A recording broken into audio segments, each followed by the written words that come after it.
Comment retrouver ses repères quand on se sent perdu dans la vie? Donc, comment gérer le sentiment de perte de repères?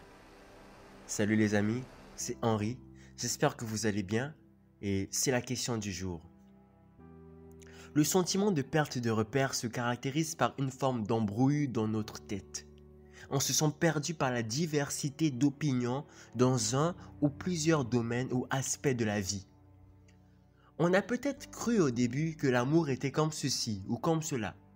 Mais après, on rencontre par le biais de croyances populaires ou par le biais de nos mauvaises expériences, on rencontre une réalité tout autre et cela nous embrouille. Est-ce que l'amour est toujours ce qu'on pensait avant? Ou est-ce que c'est ce que les croyances populaires ou nos mauvaises expériences nous ont fait comprendre?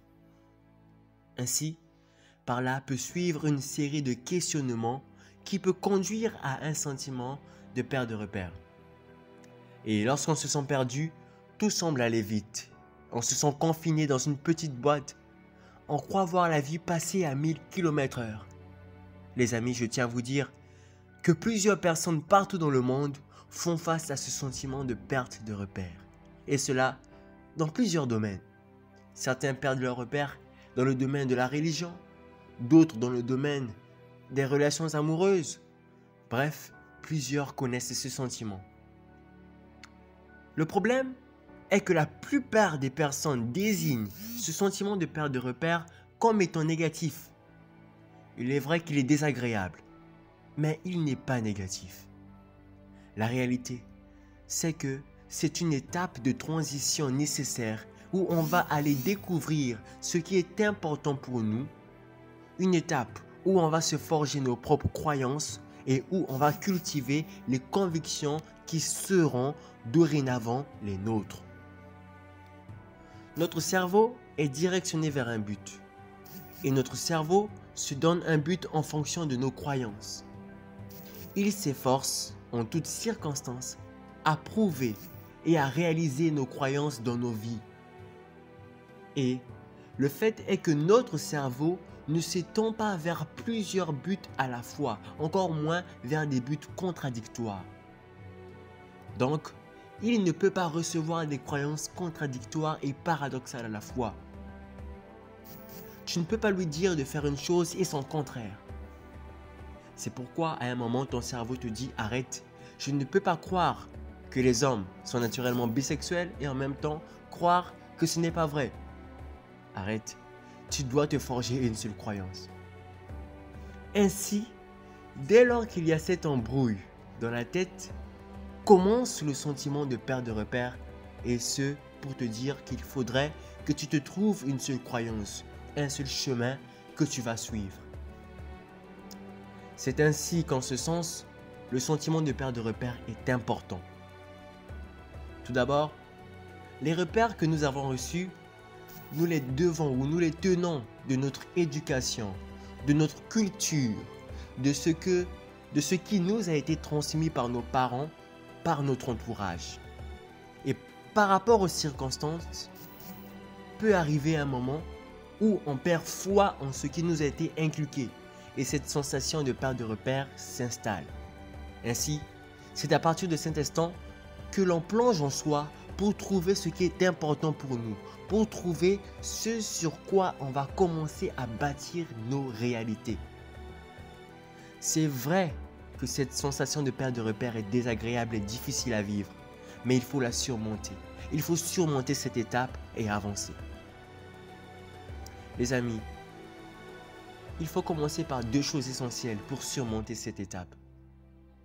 Il faut commencer par prendre conscience de deux choses. Premièrement, prenez conscience du fait que l'on ne peut pas tout savoir. C'est pourquoi lâchez prise. Le monde est complexe.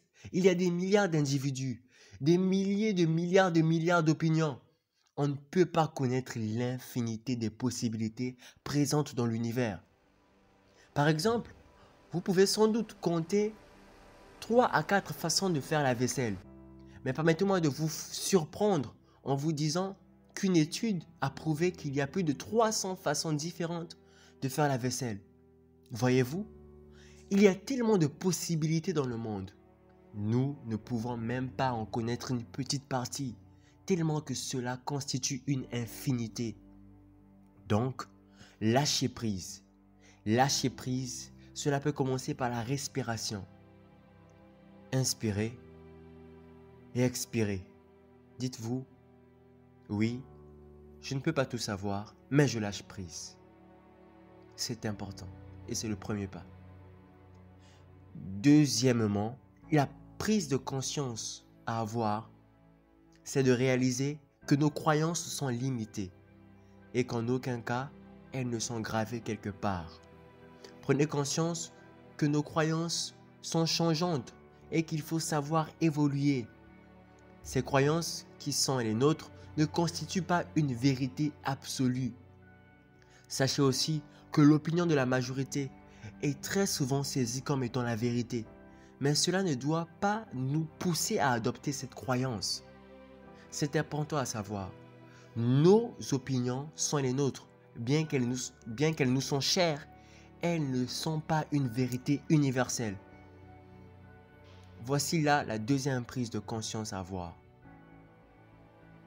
Et donc, après avoir fait ces deux prises de conscience, ou après avoir eu ces deux prises de conscience, une autre étape encore importante, c'est d'entrer au fin fond de vous-même.